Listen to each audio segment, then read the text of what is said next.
6 points from 6. Tick. Job done for now. Tony Popovic remains undefeated in his first 6 matches as manager of the men's national team, the longest starting streak since Terry Venables in 1997. Peer through the fog of a team that has been condemned to the mid-pack for most of this qualifying phase, and you'll find a side which perhaps has more resilience than many had thought. Their latest triumph, 2-0 over China, their first away victory in the group, in front of a raucous 70-odd thousand home supporters.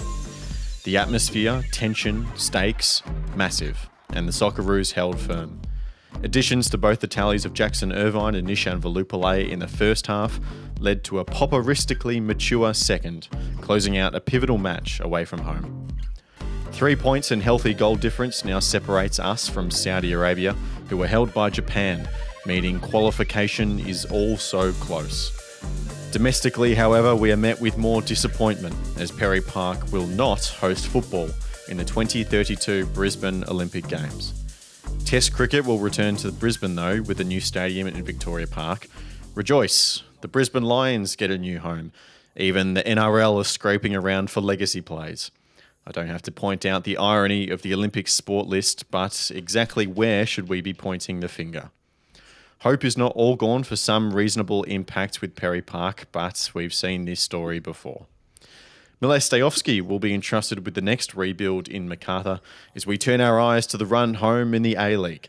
5 or 6 games left to go, depending on who you are, with the race for finals still as tight as ever on this episode of the Round Ball Australia podcast.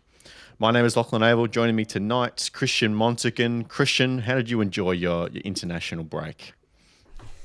It was good. It was 6 points out of 6. I mean, we can't complain too much given that not a lot went wrong, but games that we should have won, we dropped points here and there. So to get maximum points from this international window is, it's a pretty good feeling if you're an Australian fan. And obviously now heading into the last window in June against Japan and Saudi, it opens it up, doesn't it? To those crucial fixtures. They're obviously must wins, or the Japan game is to qualify directly without having to worry about Saudi. But yeah, it's going to be fascinating. And what about those 10 p.m. kickoff times? You like those as well?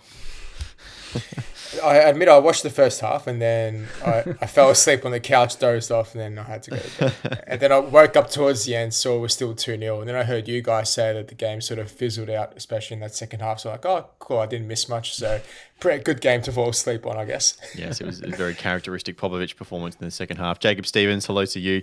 You're in the live stream on Tuesday night. You got an extra half an hour behind as well, so it's an even later shift for you.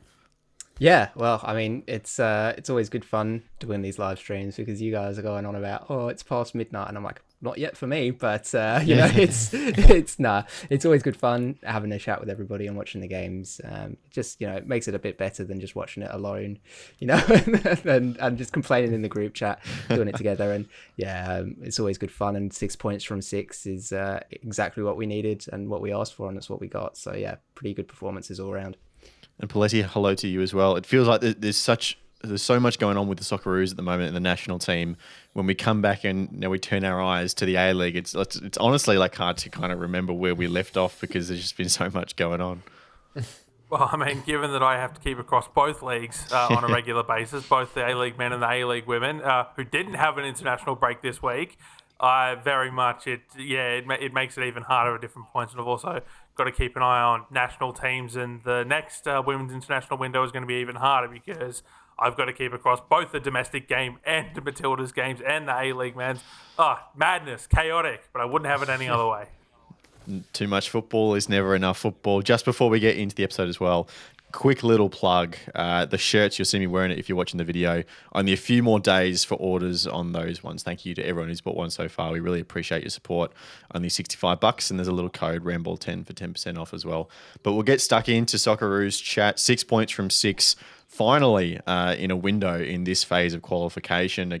Games that we were supposed to win, we went and won. Christian, it sounds so simple, but it's the first time that's happened. It's probably the first time, apart from Japan, that anyone else has been able to do it, and that's in a 16 group as well. This group has been so crazy, but the good thing about that is just having one good window like this has allowed us to separate from the pack a little bit.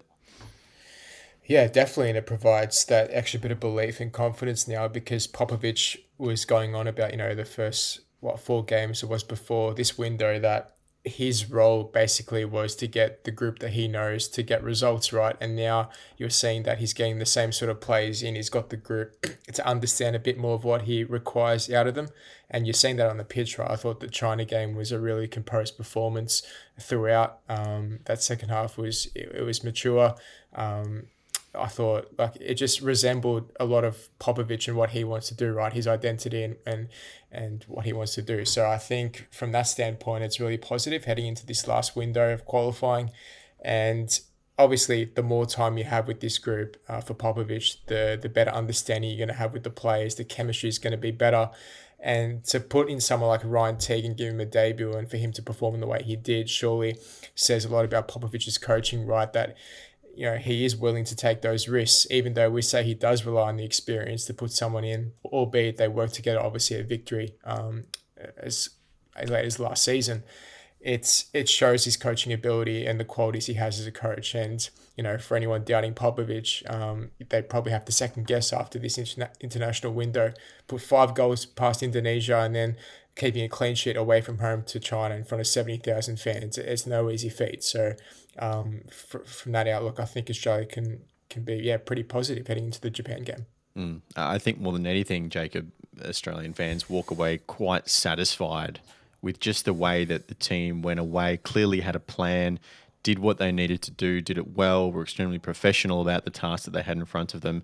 That's going to be a consistent theme with this side under Tony Popovic. There won't be much complacency, slacking off, anything like that. A game of football for your national team holds a certain weight to it, and he's been very clear to instill that in his players. And, as I said at the start of the show, as we kind of zoom out a little bit and look at, Tony Popovic as the boss of the Socceroos, he's now, 8 games undefeated, or 6, sorry, not quite 8. But that's, you add in the little poor start under Graham Arnold at the start of the group, and that's how we end up in the position we're in. But as a terms of his start to his reign as the Socceroos coach, he's only been bested by one other manager in Terry Venables. So you have to say that's pretty good.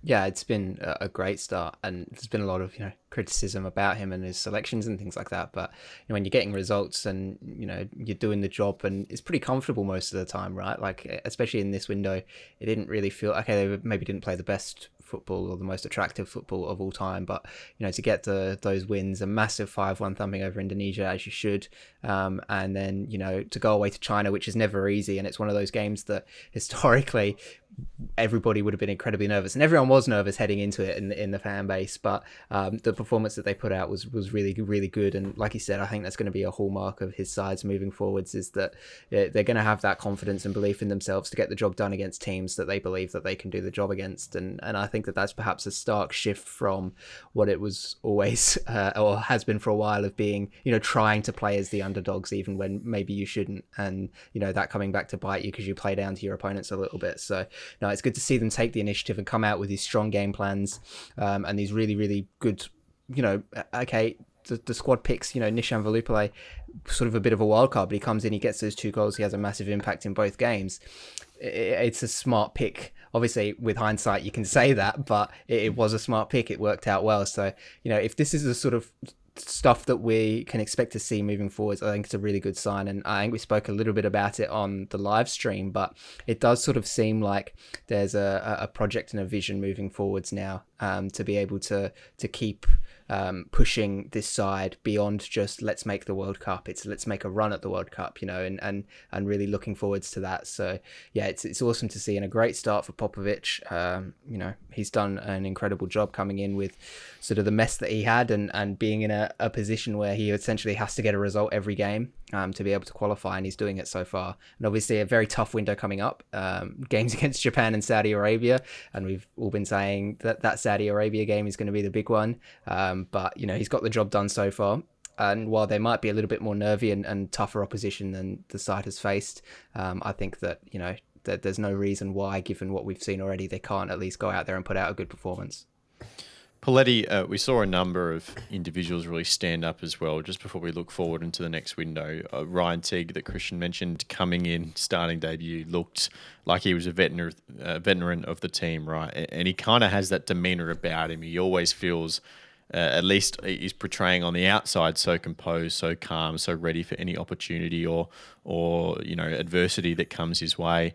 You look at someone like a Jackson Irvine as well, who we were talking about 12 months ago. I think we mentioned this before, but personally, I was questioning his place in the team and what impact he was making. But what impressed me most in this window was how he was able to impact both games in very different ways. Right after the first 10 minutes, when Indonesia came out really hard in the home game, the team realised that they had to go about their football in a slightly different way, and because they played wider through build-up, it kind of eliminated him a little bit in terms of that build-up role in the centre of the park, but he was able to get forward and impact on the score sheet, which was really cool. And then against China, where we did hold more of the ball than the opposition, he was back into that kind of fulcrum role and able to get his foot on the ball a little bit and control the tempo of the match. So he was clearly the standout player of the window for me. But who impressed you?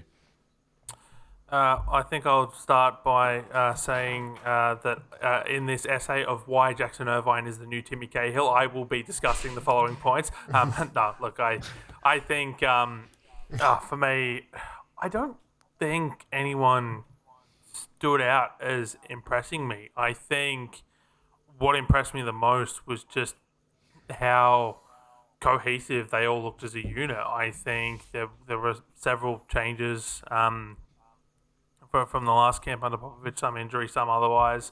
I don't think anyone expected Ryan Teague to be selected, let alone debut against China. I don't think anyone expected Azani to be selected. I don't think play, 20 minutes against Indonesia. I think we all expected at best what happened in China, where he gets 2 or so minutes off the bench. I think just given all the uncertainty around the team and all the discussion, whether that be from fans or media pundits, in terms of who's been left out, who hasn't been selected, why haven't they been selected? Ballard, Botic, Aaron Kunda all come to mind now. I just felt that the team all came together as a cohesive unit and performed the way they needed to perform, the way we know that this side can perform. And so I think that's genuinely what impressed me the most, is just how, to borrow a phrase from Melbourne City women's coach Michael Mitriciani, how professional they were in their performances and going about winning. I think they did it in a very professional manner, and they, that's what impressed me the most. Christian, it feels like probably this window feels like a bit of a turning point, not just with the team, but probably a shift in the conversation around them as well. This is obviously, it can be traced back to a coach is winning or a coach is not winning. But we can criticise selections as much as we want. But at the end of the day, he's picked a squad that's won 2 games of football, right? And so it becomes less about, this guy should have started. Like personally, next to Triantis, I would have loved to see him, at least be in a match day squad and come on for 10 minutes at the end of one of the games. We didn't get that opportunity, but who are we to doubt a coach that has now gone on and won 2 games of football, as I said, in a very crunch moment, right? So it's obviously slightly hypocritical because it's, these conversations shift because a team is winning or a team is losing. But do you feel like in this window, Popovic has earned a little bit more faith, a little bit more rope to stretch from the Australian public in terms of his decisions as coach? I think definitely, for sure. Football's a game of opinions, right? Everyone's going to have differing views. Like we discussed it on this pod about why different players weren't selected. Paletti touched on those few players there, Aaron Kunda, Botic, those types who we were arguing, like, how are they not in? They deserve a chance. They've been playing really well for their respective clubs, and having players like Azani in who haven't really done much, and Valupale, who still hasn't really proven his worth yet. He's been a bit inconsistent as well this season for victory. It's like we're questioning these decisions, but when they pull off, on game day in international duty, then you can't do anything other than praise Popovic and give him the flowers, right? If he pulls it off, you've got to give him credit and props. So I think you're starting to see a lot more people warm up to him, those who really doubted Popovic, from the moment he arrived, because if he's getting the results, if he's getting wins and, putting in, I'm not saying entertaining performances as such. I'm not going to go to that extent, but he's picking up results, right? And at the end of the day, for the position that we were in after 2 games, Graham Arnold leaving, Popovic's job really, let's be honest, was to stabilize this group with the limited time he had, and to really steer the ship back in the right direction. And he's done that, undefeated in 6 games. You can't really ask for anything much more than that. So from that standpoint, he's ticked all the boxes. He's done well, and it's just the next discussion will be this next stage after. Albeit, hopefully we do qualify if we get to that stage. What's the next outlook for the next 12 months before the World Cup kicks off, right? What's the approach? Is he going to change anything tactically? Is he going to go with the same players? Is he going to experiment with different players overseas or domestically? So all these other questions will start to come into play. But for now, he's done a brilliant job and you can't really fault him. So let's look forward to the next window. So we're about 70 days away from taking on Japan over at...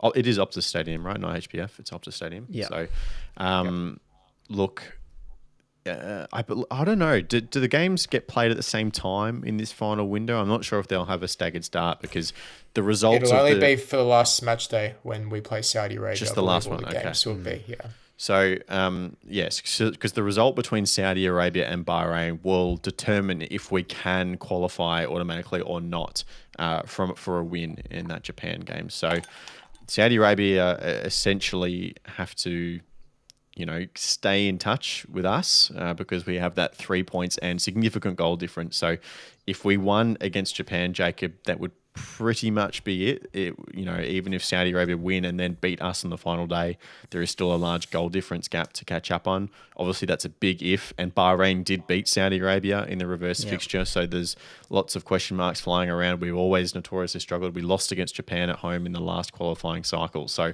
of course there is lots of ifs, but to have that 3-point gap, especially considering how disastrous things were looking through the first couple of windows, to be in this position, all of a sudden there's so much more optimism flowing through about the potential of this team.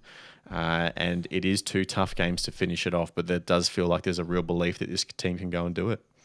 Oh, absolutely. I think the thing is that it's kind of in the team's hands now, right? Okay, yes, a result in the fixture that they're not in, right, in that Saudi Arabia Bahrain game, that could help out massively. But also, it's like if you can beat Japan, you've basically done your job, and you don't have to stress as much heading into that final fixture.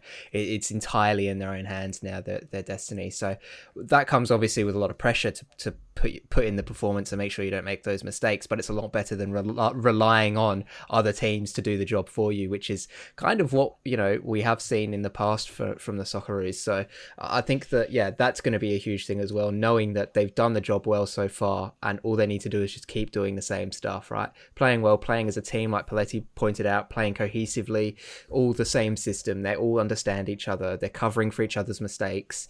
If they can do that, get a result against Japan, job done, right? And I think that's a really comfortable spot to be in for any side. Yes, okay, it's a Japan game, so it's going to be difficult, but you're at home, which is a big plus. And Japan have already qualified as well, is the other thing, right? So they might not be coming out with their absolute strongest first 11 squad. So, with those things in mind as well, it sort of leans into the favour of, they can push on and really get this result. So, it's going to be a huge window coming up, but I think that it's they are 6 from 6 from the last one. I reckon, honestly, if they play the way they have been and they perform the way they have been, I think they can get 6 from 6 again in this upcoming one. It's going to be tough, but nobody said it was going to be easy, and it's World Cup qualification. So there's everything to play for here, and hopefully it will be enough to get the boys over the line. Now, you lot can yell at me if you think this is a bit of a stretch too far, but Paletti, I think we have to give a small bit of appreciation, actually, to Graham Arnold, because the situation, as we remember it, he had 2 poor results in the first 2 games, but it was his decision to step away. And if you go back and watch the press conferences from James Johnson and Football Australia after that happened, it was clear that they were very surprised at what happened. And who knows if they were planning on getting rid of him anyway. Maybe he had one more window to try and impress. But, that's a window where we got 4 points under Tony Popovic. So if you go and then struggle and only get 1 or 2 points in that window, where does that leave us, right? So I think there is a small amount of favour to Graham Arnold for knowing when to step away and not taking this team any further down that path. I don't think you're wrong, but I don't think you're right either. Okay, yes, he chose to walk away, but he also could have walked away before World Cup qualification started. He could have not signed a new deal.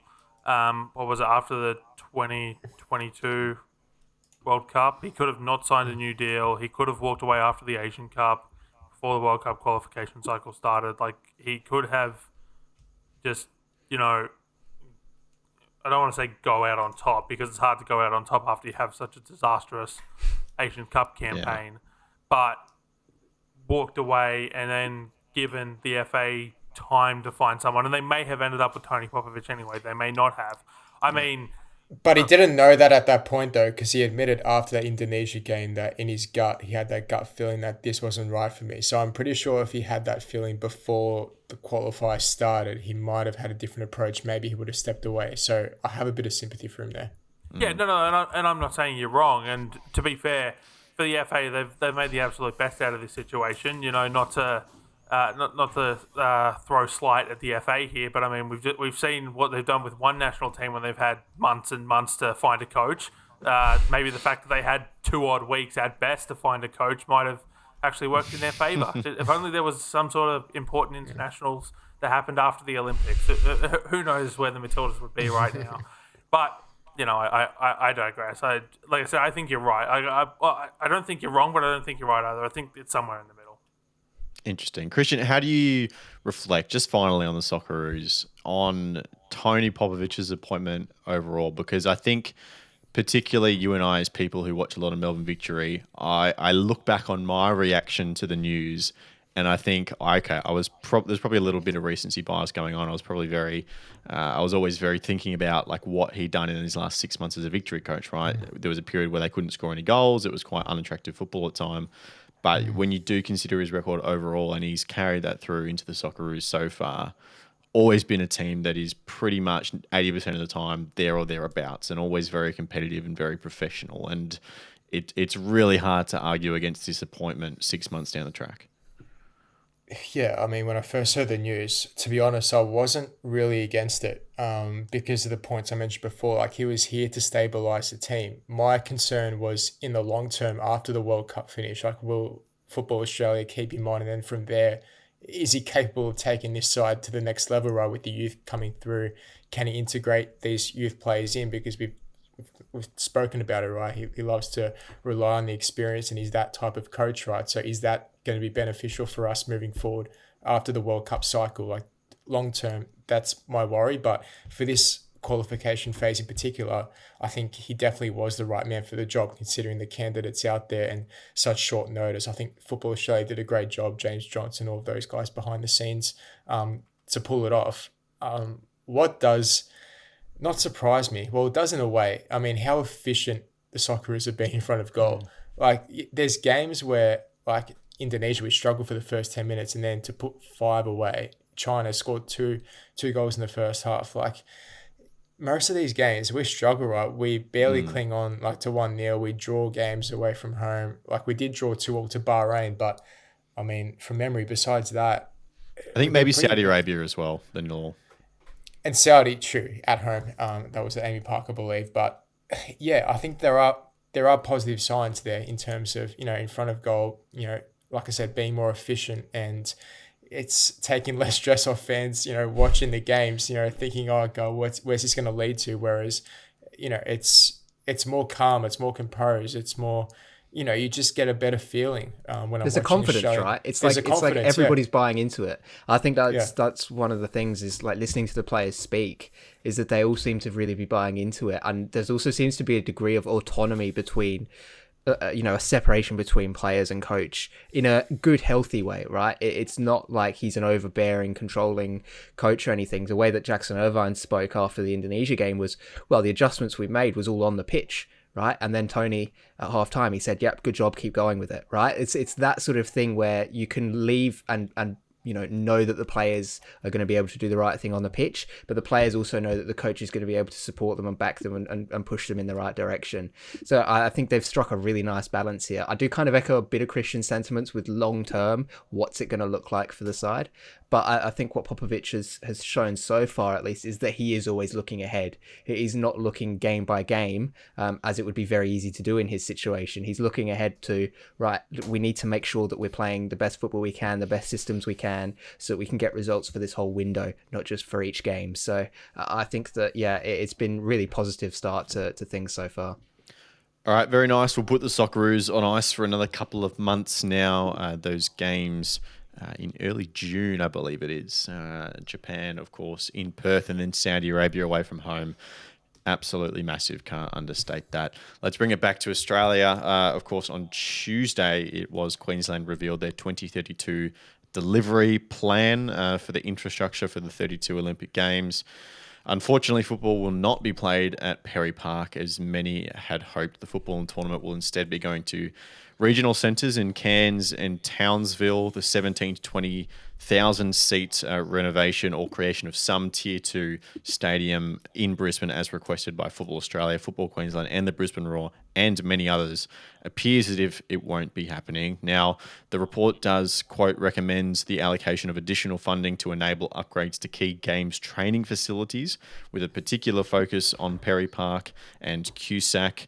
But Poletti, this is far from the results that many football people would have hoped for. And hope is not entirely gone for some kind of meaningful improvement, but looking around the park and seeing what other codes are getting, it can't help but feel like football's been done a little bit dirty again. I mean, the Queensland government, or not the Queensland government, the JICA or whatever it is, the games committee basically came out and said, yeah, look, we understand. We got all these recommendations for Perry Park, and everyone put forward a very good case. And then they also said, lol, no thanks, we're not doing this. Like, if it was ever going to happen, this was going to be the time it was going to happen. It hasn't happened. They're just sort of keeping to dangle the carrot there, allocation of additional funding to enable upgrades to training facilities. It's like, we've heard that before. I mean, I don't think Perry Park was ever in line to host football. If I recall correctly, it was in line to maybe host a different sport. It was actually potentially going to host hockey at one point, which is a crazy thought. That's what I thought, but I didn't want to say that because I couldn't remember if I'd like Mandela. You didn't want to sound like a crazy person. Yeah, I didn't want to think if I'd Mandela affected myself into thinking, no. They definitely said it was going to host hockey if it got the upgrades. But look, I mean, as a training facility, it needs a lot of work done to it to meet standards that would suit football teams to use it as a training venue. I mean, it's just more of the same, isn't it? And yeah, I it's disappointing, but not surprising at the same time. And when we get onto some of the other stuff I see a little bit later in the rundown, I've got a lot more to say there where I think I'll be a lot more of use, particularly as it relates to the rugby league. Okay, take a breather, have a little sip, and we'll gear up for that. Look, the Roar, we've spoken to the Brisbane Roar. They're still awaiting clarification on exactly what this whole training focus, potential upgrades thing actually means for football, just as a whole, just in terms of the impact on football going forwards. We understand that Football Queensland are in the same situation. As we're recording tonight on Thursday night, the Brisbane Roar are actually holding a fans forum, which would be very interesting to see. Absolutely. They were supposed to hold it last week. And then did they postpone it deliberately for this? Well, I think when the announcement of the report release came in for this Tuesday, they postponed it a week so they'd have information. Unfortunately, it doesn't appear like they have any information, but we'll see what comes out of that. We have someone in the room over there, so there'll be something on the Ramble Australia website when we know what's going on. But it seems like just a lot of sit and wait, and Christian, even if we are sitting and waiting, it's hard to imagine that the result is going to be really good news. Maybe there's a little bit, maybe it's a stepping stone towards something better, but this was supposed to be the generational opportunity for real legacy, and we haven't got that. Yeah, it's disheartening to have that vision there, and it's not really going to eventuate as it seems. I know like full details still have to come to light in terms of, this forum and Brisbane Roar will have to inform everyone what's going on and etc. But hopefully, if they even get an idea of what's actually going on, but it just shows, I think, how much, I guess, influence obviously the government has on these decisions, right? Because I think we'll talk a bit more shortly on the finger pointing and who's to blame. But it's like, I think a good project and a good plan was put forward, right, from Brisbane Roar, from Football Queensland, from everyone involved, trying to push this project forward to get it across the line. And you'd think this is such a golden opportunity to make it happen. But obviously, even an Olympic Games can't make it successful, which is a real shame because it has so much potential. I think Perry Park to be something more, to be something, a little bit unique for football in that part of the region. So, yeah, it is a shame. But, I mean, the government, again, they've just got so much influence, and you see other codes, like we'll talk about a bit more later as well. Just it's disheartening, like I said. Funnily enough, so one of the big criticisms just of Olympic Games and one of the drawbacks of hosting the Olympics is previously, the phrase white elephant comes up a lot. Towns and organising committees spend billions of dollars building these facilities that in some cases are completely abandoned after the Olympics goes. So there's been, in the last 10 to 20 years, there's been a big push in terms of researching what can make an Olympic Game sustainable, what can bring the cost down, and what can still make it a mega event worth hosting in the world. And one of those recommendations has been the idea of legacy and making sure that when infrastructure plans like this are made, that we're focusing on what the impact can be for these cities and states and sometimes even countries after the games take place. And that is obviously a good thing, but the drawback of that, there are pros and cons with everything in politics, as we know, is that, this kind of legacy idea gets stretched out for political gain in different places. So we're sitting here now where Cairns is one of the towns who is said to be hosting football during the tournament, and all of the legacy, reasoning behind putting football in Cairns is so that they can upgrade a stadium for NRL, right? And Paletti, there's the NRL examples, there's, the Brisbane Lions, the AFL, Cricket Australia getting this brand spanking new stadium as well. None of those are currently Olympic sports. Cricket probably will be for Brisbane 32, but probably played at the Gabba. They made this whole big deal about, Australia hopefully winning gold in the cricket at the Brisbane Olympics as the Gabba's swan song, because then they're going to tear it down, right? So There is intricacies to every single one of those decisions, but you look at them on the surface and you're looking at all these other Australian sports that, aren't even part of the Olympics and aren't even getting that direct benefit, and football could be, but even the football has been used for another sport. I mean, look, I've seen NRL games at not Barton Park, that's St George's home ground, Barlow Park. I've seen NRL games there. Look, the reality is that venue needs an upgrade, but unfortunately, there's no football team in Cairns. The only sport that goes there is rugby league. So I can understand the NRL's push from that perspective, but I mean, it's why, like, genuinely, it's why does this keep happening to football? We have so much of a participation base in this country. We have so much, but that doesn't translate to power in this country when it comes to political. And I see you've got a tweet here from Simon Hill on the rundown. Meanwhile, here's how the other coaches do business with government. They threaten and bully them. We're way too passive. And I absolutely agree, but I don't think that's entirely the problem. It's not just a case of being too passive. It's a case of the NRL and the AFL have the major newspapers in their pockets. Because if you look at the Sydney Morning Herald and the Age, who are owned by Channel 9, who broadcasts NRL, it's Channel 9. If you look at the Daily Telegraph and the Herald Sun, they're News Corp, who broadcasts AFL and NRL, it's News Corp. They're always going to work in what is the best interest for their coach, and it wouldn't surprise me if there's backroom deals that, it's just like, hey, alleged backroom deals. Alleged backroom deals, like, hey, can you run a hit piece in your paper today on this because we want to try and get something out of it. Yeah, sure, no worries. We're giving you $1 billion. It's in our best interest to make sure you have the best facilities possible so that we can maximize our return on investment.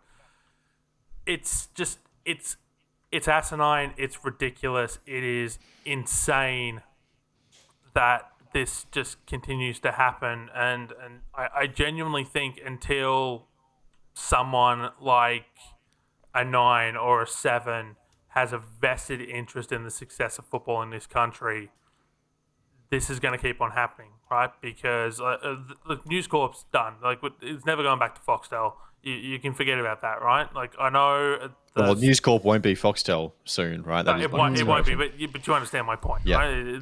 That's done. You can forget about that. The future is that 7 West...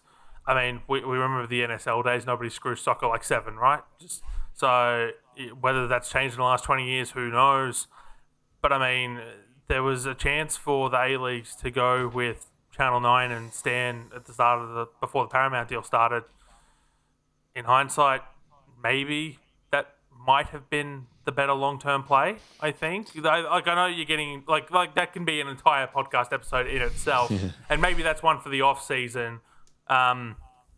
In terms of its topic of discussion, but like until you get one of the mainstream media players, vested in this sport, I genuinely think this is going to keep happening. But I mean, for the NRL, they've played this right. 100%. You threaten to take away Magic Round. You threaten to take away any possibility of an NRL Grand Final because what's interestingly is that unlike the AFL, who have the MCG locked up on like an 80-year or a 90-year contract or whatever it is.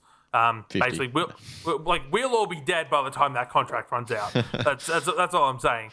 Whereas the NRL are currently doing year-to-year deals because they want to leverage each of the 3 states, Victoria, New South Wales, and Queensland, against each other every single year. And New South Wales keeps coming to the party because it's tradition to have it in New South Wales. So they haven't locked up any sort of massive long-term deal. They're keeping their options open. So it might be, hey, you give us this. Well, nudge, nudge, hint, hint, wink, wink. We'll give you the NRL Grand Final in a non-COVID year that you so desperately want. And just, that'll think of the economic revenue that'll bring in and all that sort of That's jazz. the problem with football, though, is what can football offer? What can, like it's all well and good to say, Football Australia needs to be more hardball, but it's like, what are they? They can't. There's nothing like Magic Round. No, right? They tried Unite Round. You could sell Grand the Grand Final. We know what the Grand Finals. That's a terrible decision, and I think everyone here agrees with that, right? Like, what can football offer in terms of economic revenue to these state governments that these other codes can do because of the culture? You know what they have? They have national teams, and they have 2 of the biggest national team brands in the whole country, and that is what has to be leveraged. And I understand there is difficulties there because the APL now runs the A-League and Football Australia run the national teams, but there has to be more collaboration. We saw it in this pitch to Perry Park. That is so important. And Paletti, I take a little bit of your media play. I think more of it comes down to the money, and I also agree with the fact that the NRL and the AFL have done nothing wrong. They've played their hand to perfection. And they've got a lot out of this. And the football simply hasn't. And it's so easy to sit here and complain. And, those listening at home, you feel free to correct me if I'm wrong. But I feel like we do a pretty good job on this show of trying to look on the bright side of things and try to see where we can improve. But this one is really hard to do that, right? Because it just feels like this is such a big opportunity that we've now missed. And I guess the next question, Christian, is where do we go, right? Like, who are we pointing the finger at? Someone? Football Australia, Football Queensland, Brisbane Roar, they all collaborated on this pitch. They seem to have put in a lot of work. They put in a strong report, had the backing of lots of other stakeholders, but it still didn't get it done, right? So do we just outright blame the government and say, you're screwing football again? But it can't be as simple as that. There has to be more layers. And do we then go back to FA and say, you're not leveraging the national teams enough? Brisbane, the whole Matildas get a bronze wall that you can't even see what it is, right? But we're going back to them for their Asian Cup next year. I know it's in the Gold Coast, but Queensland as a whole. And it just doesn't feel fair. I don't know exactly what the solution is, but it just feels like we have to point the finger at someone. Maybe that's not the correct thing to do, but it feels like such a big opportunity. Yeah, of course. It doesn't feel fair, but me personally, I'm at a stage now where I've sort of accepted it because we see this over and over again. Oh, we It's like, can't I'm not accept it even- because then it's but never I'm going to not even- change. But Paletti touched on the media, like it's not going to change till something happens in that respect, right? I know economically there are factors as well, like Jacob as well. He made a good point. Like, what can football offer? Like, until these things get sorted, like nothing's going to change. Like, what's going to make us think that We need to football's get going the to have right power over people to these care about other it, codes? Exactly, right? So, and it goes back to broadcasting deals, all this stuff. Like, it's just the planning just needs to be better. Like, it's almost like the A-League, the APL, FA have to really seriously come together and sketch out an actual sort of plan moving forward the next 5 to 10 years, a long-term proper plan. So things like these, we've got better chance of succeeding and pipping other codes to these sorts of things. Like Perry Park, like just, massive opportunity loss, like you said, Lockie. And it's, in terms of who do you blame, who do you point the finger at? You could probably argue just about everyone in their own It's separate. everyone's fault. Honestly, in their own separate way. And I know, like, obviously, Football Queensland have they've done their best to put a proposal forward, but it's everyone not aligning with the same end goal, right? It sort of seems like it's been a bit rushed. Like, no one thought ahead that far. It's almost like, okay, the Olympics came, you had this 100-day review, and then like it sort of scrambled together a bit. So like I said before, if football doesn't have anything to offer, then what can we expect? We shouldn't expect anything less, right? Other than we're just going to be dealt the same cards, we're going to be treated second, third best. It's just the way it's going to be. So unless real change is going to happen, unless we're trying to think outside the box a bit more in terms of how we approach these things, even behind the scenes, then it's going to be the same. Well, Lockie, you raised a very interesting point. I'm going to build off the back of what Christian said here. In the run sheet, you've got, blame the government question mark here, right? And I think that's ultimately where most of the blame has to go, but it's not maybe not for the reasons you might think. What's his name? The Christopher Foley government has just been elected, right? So what motivation do they have to help football in the next 3 years before the next election? There is zero motivation to help football because they know most of the people they need to appeal to don't care about football. They care about rugby league and they care about Australian rules. That's it. So in terms of the sports, that's where... And cricket, maybe test cricket as well. Maybe, but for the most part, there's that much of an overlap with the NRL and the AFL fans in terms of test cricket, right? So that's...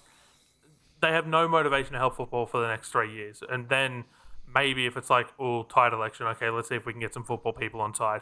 But they've got no motivation right now when this is happening because all these plans for the Olympics needed to be put in place last year and they were given delays and extensions and everything to sort that out. And, you both asked the question of, why does Queensland deserve any Matildas games? Why do they deserve any Socceroos games? And, it's a tough one, right? Because, and I've made this point before, I don't think they do, but then, do any states deserve these games? And the answer is no. They all I think so.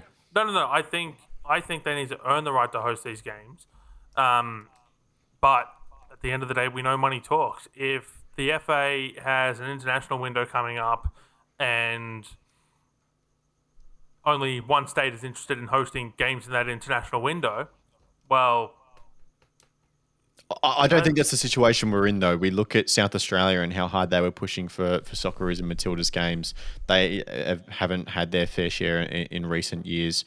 We tend to get a Melbourne one. Look at the WA government and the support that they have put behind some football in recent years, and they've just landed themselves the biggest game of the qualification cycle, right? So the fact that we have all these different state governments, the national teams is the place to leverage, right? So I think we have to to some extent throw out the idea that we're going to make sure everyone gets their turn. If we really want to leverage those brands into meaningful change, then it's no, you got to stump up, and it's not just cash outright. It's about those kind of infrastructure projects as well. It's like, oh, you're building a new training base, are you? Okay, well then we'll give you a call next time that there's a Socceroos game in town, right? It's that kind of thing. And Queensland has not shown that initiative at all. So they should be low down on the list. And when it comes to the A-League, it is a different scenario, because that the argument of what do we have to offer does hold up, right? Unite Round is not a product worth investing in yet. The only other thing is maybe expansion, but then we don't kind of work, hopefully in an ideal world, in 10 years, we won't work the same as an NRL and an AFL, and that'll be promotion and relegation rather than just, putting licenses in, right? So that is tricky, but I think politically the national teams has to be the place where you use that leverage. I'm not saying it's not the place to use the leverage. What I'm saying is that, so if we'll use the June window as an example, right? It's Socceroos in Japan in Australia, right? Hypothetically, well, actually not even hypothetically, right? It's the middle of rugby league season. It's the middle of AFL season. So, conceivably speaking, some of the biggest stadiums in the country are entirely out of action. So, let's hypothetically say, for whatever reason, Optus Stadium was booked by the AFL. Well, they're not going to budge. We've just seen the whole debacle with the South Australian Cricket Association. They're not going to budge. Adelaide Oval's booked out. The three major stadiums in New South Wales are booked out. Just let me finish my point, please, Lockie, before you. Every other major stadium in the country is booked out, bar Suncorp Stadium. Are you going to turn around to the AFC and go, well, actually, no, sorry, we can't host this game in Australia because we don't want to play nice with this government in this particular window? You're not going to do that. You're going to go there. And there are situations where sometimes the only offer on the table will be from the Queensland government. And ultimately, at the end of the day, if the games have to be played, the games have to be played. They do. So I think, I'm not saying that the opportunity to leverage shouldn't be there. I'm saying the opportunity to leverage may not be there as much as we on the outside think that it is, because these state tourism boards only have so much money to go around. And, unlike what seems to be the case with football, all of the venue management facilities seem to like honouring those bookings, as we've seen multiple times already this A-League season. When it comes to football, it's disposable to be moved along for a country music concert or monster trucks or whatever is going to draw more revenue. So that's why I just don't think the opportunity is there to leverage as much as we on the outside like to think that it is there to leverage. I still don't think we're ever going to get to the point where there's a Socceroos or Matildas game on the table and you don't have at least 3 or 4 states lining up and saying we want that. I don't know, Jacob and Christian, does that feel outlandish to say? Like, they know the value of those games. Like, do you get as much money for it? Sure. Like, it's whatever, but they are in high demand. I do think that's true, but it is still, I'm going to say it again, it's about getting the right people to care about the sport, because so far it just seems like that's not the case. And you brought up how hard South Australia pushed to get the game here. And a lot of that was done by the players themselves, right? I mean, Craig Goodwin was one of the key figures in really pushing it in the state.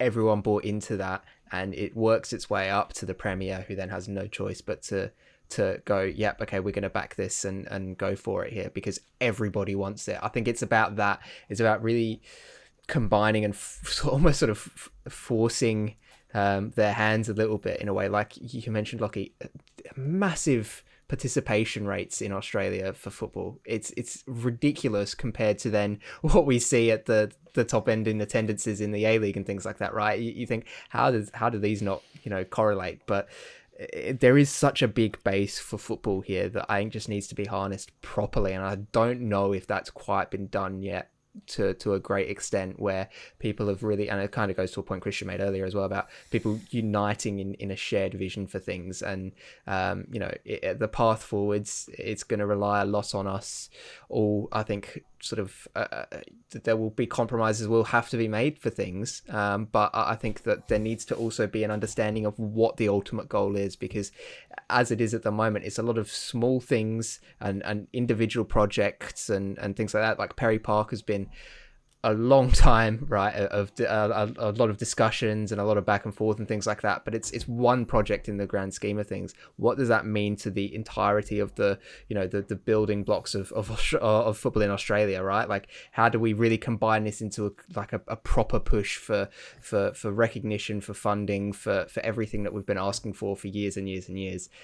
How do you harness that? And I know that the FA and APL have had a few chats in the last 12 months about things and how to sort of align their visions and stuff, but I think more needs to be done, because the issue is that you come up against these sports, AFL, NRL, they're all united in one thing, and sure, the clubs all disagree with each other, but that's natural amongst clubs, right? They're not going to like each other, but the governing bodies and the fan bases and everything are aligned in what they think is best for the sport, whereas in football, as we've seen, a lot of the time it's fractured, it's different, and people don't agree. So I think while there's almost sort of that element still of infighting that exists, it's going to be difficult. Honestly, I don't think there will ever be a time where people aren't bidding for Socceroos and Matildas matches. You're right, Lockie, right? Because they're huge. They're the one guarantee you're going to get out of Australian football at this point in time.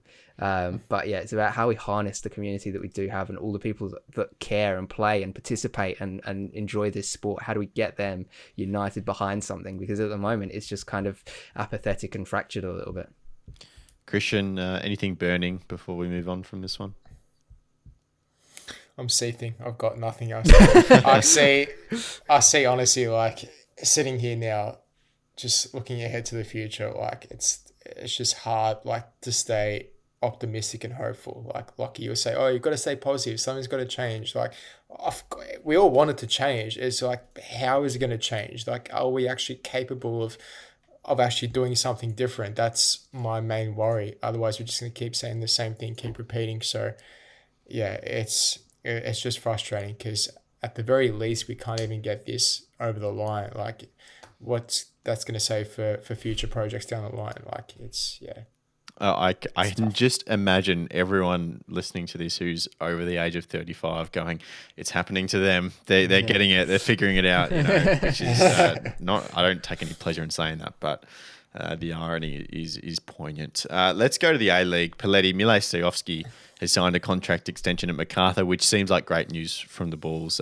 He's been a real steadying hand for them over at times really successful, but also very difficult, especially off the field. He'll be there. This contract is till the end of the 27-28 season, so another 3 years on top of the completion of this campaign. He's been hampered by his squad in recent months. We know that. They probably won't make finals, but you can't say that's down to him at all. He already has an Australia Cup name, Cup to his name, and he's going to get the chance to participate in the Asian Champions League 2 next year. So he's had a good first couple of stints, and he's going to be there for a little while longer. Yeah, I mean, look, the reality is we're looking at a real sort of, sliding doors sort of moment where just little things change and suddenly we're looking at Stojovski's reign in a very different light. So, like, what happens if they beat the Mariners? What happens if Ulysses Davia doesn't end up, in the midst of a gambling scandal along with half of their squad? What happens, but even before Mile comes along, what happens if Dwight Yorke doesn't quit? Is Mile still coaching the academy? Has he moved on to a different job? Is he coaching at a different club? Like, these are all moments that have come together to sort of get us to where we are today, and things could have been very, very different. I mean, I recall, when MacArthur first started, they wanted Mile to be the coach from the start, and he said, no, I'm not ready. I'm going to stay coaching the academy, which is why they got not Stajic. Who's the other one? Milicic, Ante Milicic. Which is why they got Milicic in for 2 years, and then Milicic left in rather dramatic circumstances. They retreated to a lovely island off the coast of Croatia. He then got Dwight Yorke in, which ended again in rather spectacular circumstances. At which point Mile came in, and then Mile he struggled in his first season. Let's not forget when Dwight left, they were very much in the finals hunt, and then they sort of fell off after Stioski came in, and it would have been very easy for the club to have gone, look, thank you, but it's been a bad half season. Well, you're just going to be an interim, right? But they backed him, and he got them back to finals. They did well in the ACL2 until they ran into the juggernaut that was the eventual champion in the Mariners. Sorry, the AFC Cup, not the ACL2. It's same Wrong competition. same basically. And now he had them performing really well, but I genuinely think they've been hurt a lot by the draw this season.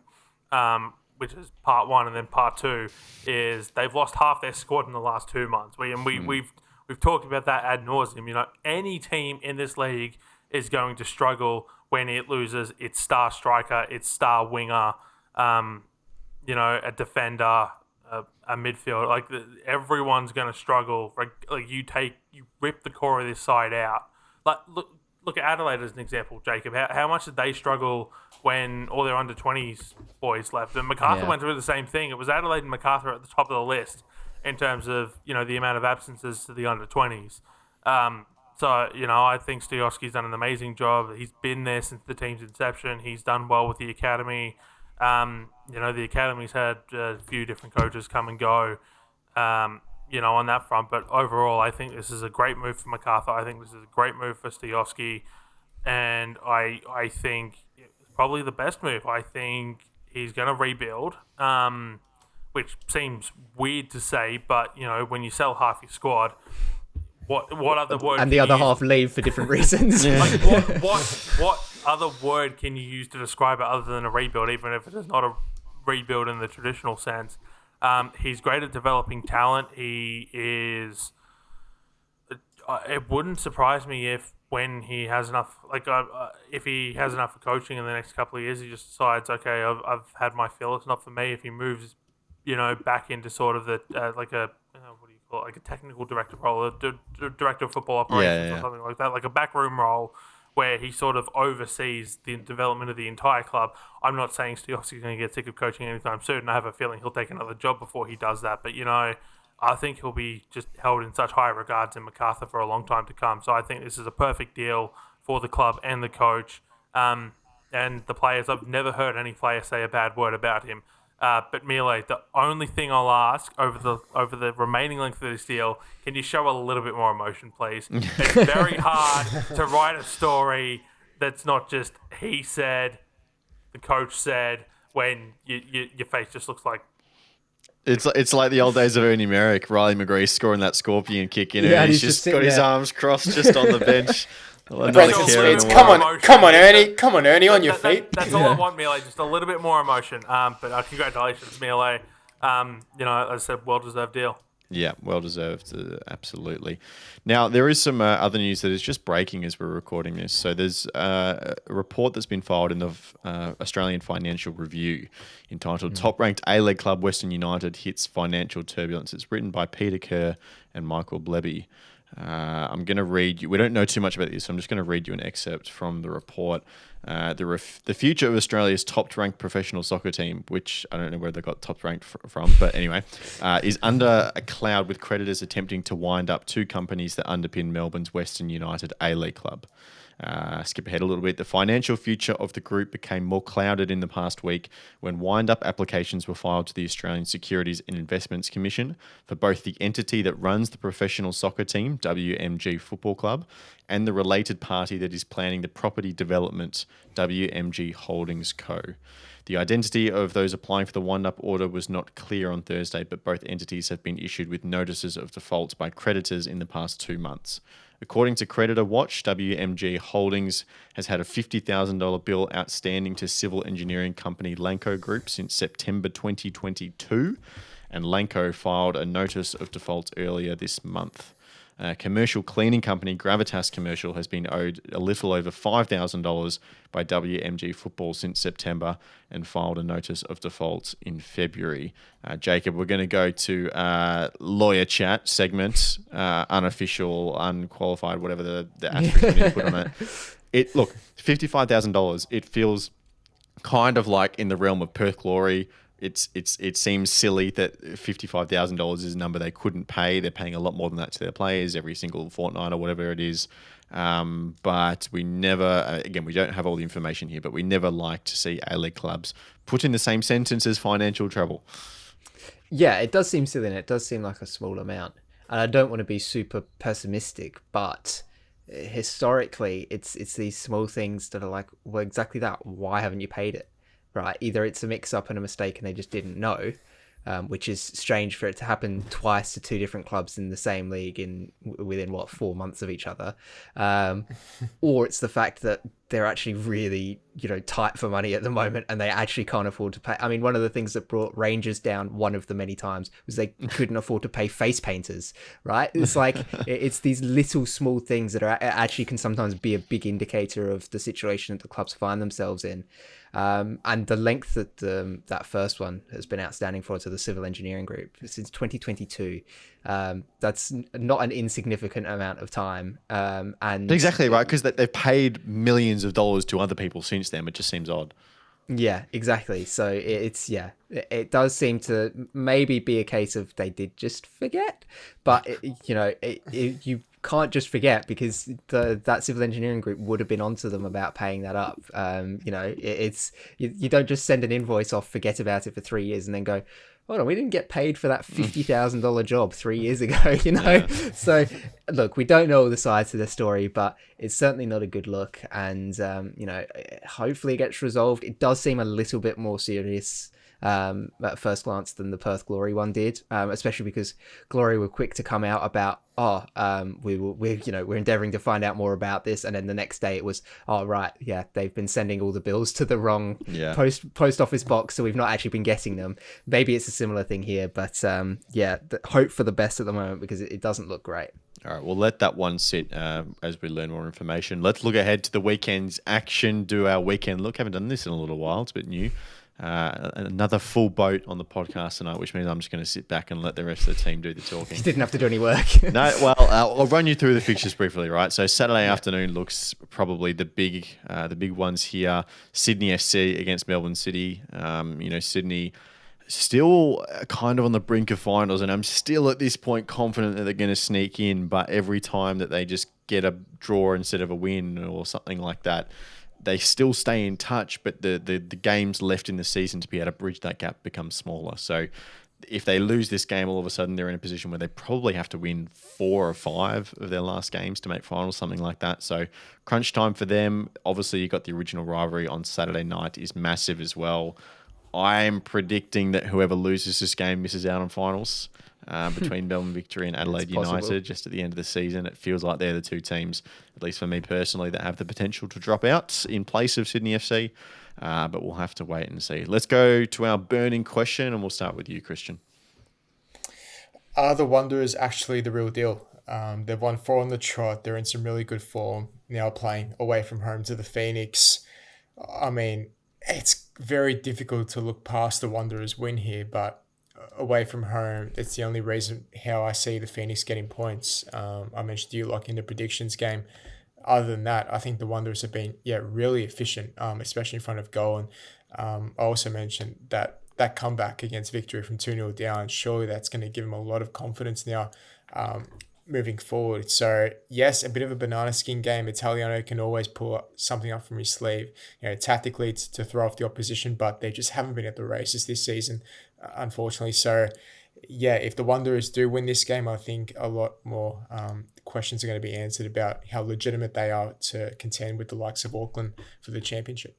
Very nice. Jacob? Mine, kind of similar vein. Can Newcastle right themselves after that loss? Obviously a fantastic run of form that they were on, and then they hit a brick wall. Can they bounce back from that? They're up against a MacArthur team that, as Paletti was kind of touching on, has been all out of sorts and, has basically no squad left and all that sort of stuff.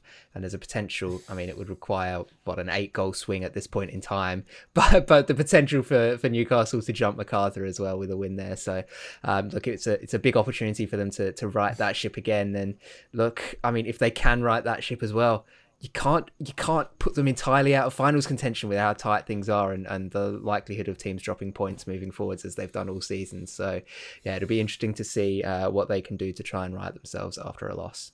Bloody. My burning question is Rob Stanton actually heading out the door. We haven't heard from Rob Stanton for a couple of weeks, in part because of the international break. And, has he actually signed this contract or is it still very much up in the air? But, there's another question here, and I'm going to quote my favourite lawyer, not named Jacob Stevens here, in Mr. Lionel Hutz. What is a contract? Well, Webster's defines a contract as an agreement under the law which is unbreakable. So therefore, Rob Stanton is staying at the Jets because I believed he signed that contract. Well, okay, sure. I think, don't go there, Lockie. The facts, as I understand it, that were reported in the Newcastle Herald was that he has signed an extension for 2 years, but then he's going to walk away from it, but not until the end of the season. That was what my understanding of the situation was. Yeah, therefore he signed the contract. It's an unbreakable contract. Okay. By Webster's defines a contract as something under the law. Hate to break it to you, Paletti. Webster's isn't the arbiter of the law. What if there's a clause written in that says he can just leave for nothing? Therefore, Rob Stanton. Well, then that wouldn't necessarily be breaking the contract. All right, very good. So therefore, Rob Stanton is staying at the Jets. You have hope, Newcastle fans. Christian, worst case scenario. Adelaide win and provide Jacob a false hope. I'd love to see it either way. Because for me, looking at this top six now in this race, in terms of who misses out, you have to say it's Adelaide at the moment.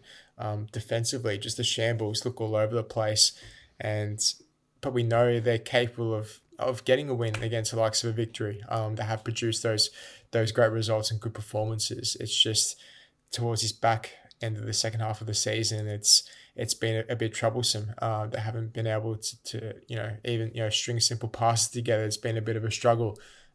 So if they do happen to get a victory away from home here, it's going to provide, I think, a lot of false hope to a lot of Adelaide fans thinking, okay, we're on the right path. We do have the talent. We are capable. Jacob might have a different opinion, but I think, it's going to be interesting.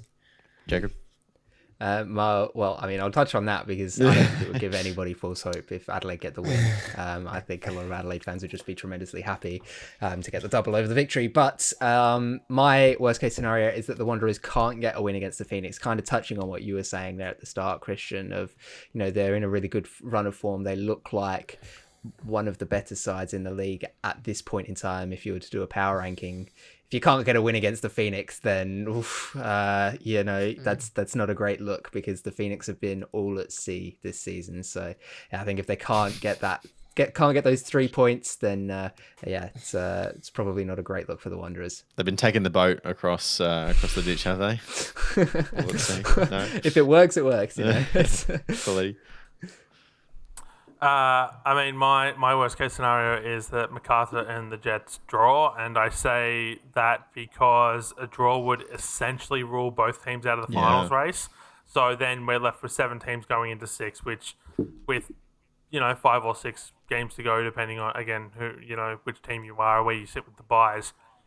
How disappointing is that going to be? You want as many teams in there as long as possible because it keeps most of the fan bases more interested.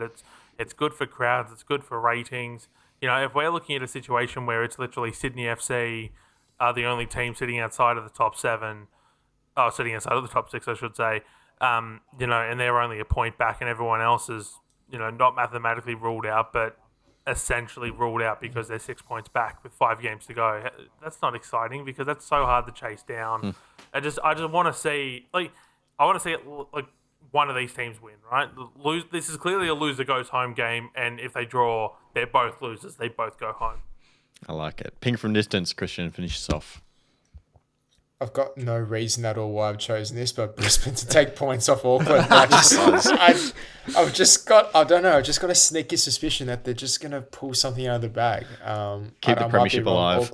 Yeah. Well, I don't know. After I say this, Auckland will win 5-0 now, knowing my predictions and my luck. But I don't know. I just feel like they can produce something. At home, I think Auckland, coming, towards the pointy end, trying to close off, this title in the regular season. Could a bit of nerves play in? I don't know. I think Brisbane can take something. Jacob, I'm going to leave you to last. I'm going to go Paletti. Paletti, I'm reading ahead, and I've just noticed in your predictions game, you predicted, I think it was Sydney FC and Melbourne City to have less than 10K in attendance as well. I said 10K or under, yes. Yeah, you're not... Oh, sorry. Exactly 10K or under. My mistake. Yeah, well, for all I know, they're going to put exactly 10K up on the screen, and had I said less than 10K, you all would have got me. Yeah, you're not because wrong. Predictions game is let's screw Paletti. Yeah. So, You're going to find that out when you see the episode, Paletti. Oh, no, I'm not looking forward to that. Anyway, you're talking about crowds again here. yeah, my ping from distance is that the original rivalry outdraws the rest of the round combined. Now, I originally had this in my worst case scenario, but then I realised MacArthur and the Jets drawing wasn't necessarily a ping from distance. That is a very realistic scenario. Look, I think Amy Park, 25K, I think would be a realistic number for the original rivalry. I think, what was it last year, like 18? Yeah, I think high teens for an original rivalry in Melbourne, I think you're getting. I just thought with Adelaide, doing so well, a lot of fans would have, planned. They have opened a second away bay. Planned their away trips already. Melbourne Victory are flying high. I figured there'd be a little bit more, but I also looked at where all the other games are. MacArthur and Newcastle on Friday night. MacArthur struggle with crowds at the best of times. Wellington Phoenix and the Wanderers. Wellington aren't doing well. Sydney FC and Melbourne City. Melbourne City generally aren't a drawing team.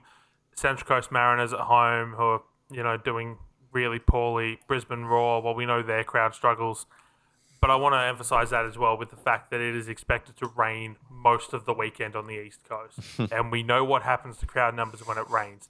They drop faster than Perry Park from Olympic plans. So that's all I'm saying is I expect those crowd numbers to absolutely plummet. Whereas, Adelaide United, the original rivalry, travelling into Melbourne, you're not going if it's bucketing down. You're going. Melbourne Victory fans, for the most part, traditionally have turned up even if the weather's bad. I just, for a rivalry game, like if this was a Sydney derby, everyone's turning up regardless of what the weather's doing, right? That's the way these games work. So that's just, I think, if they get a slightly higher crowd than usual and everyone else dips, then it wouldn't shock me if that's genuinely what happens. All right. And Jacob, speaking of an Adelaide United away day. That's right. So yeah, I'm off over to watch the game. I'll be in the away bay with the Adelaide fans, and my ping from distance is that I'll be put on camera during the broadcast of the game. It happened last season. I reckon it's a lock.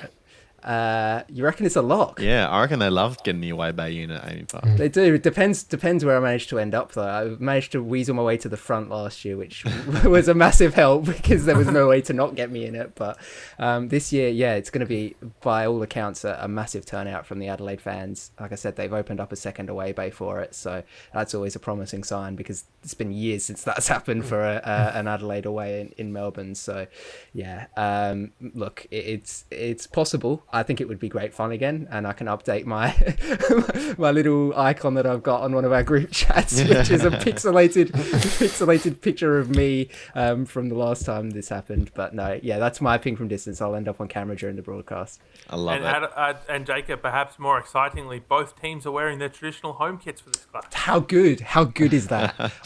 It just makes it so much better when you've got, and it's like red and blue, like just they're good football colours, and it's it's going to be so good. I'm going to have so much fun. As long as you're not a statistician trying to work out what number is on the back of the Adelaide jersey. Those rainbow numbers do not look good on the back of the Adelaide jersey. All right, very good. That'll do for this episode of the Round Ball Australia podcast. Let us know what you think about the stuff that we talk about. Big episode today. Socceroos, Perry Park, government funding, all that kind of stuff. Get in the comments and let's have a conversation. We really enjoy those. Go get the kits as well. Round Ball 10% off at the Round Ball Australia website. .com.au/shop if you want to go straight there, but you can just go to the homepage. There's lots of photos of Christian's beautiful mug modelling the shirt for us on sale until Tuesday night. But Christian, Montegan, thank you. Thank you, Lockie. Thanks, Jacob. Cheers, Lucky. Cheers, Bloody. Thank you. Thank you all very much for listening at home. We appreciate your company. As always, we'll be back on Tuesday, finally, for another round of A-League men's football. We'll see you then. Goodbye.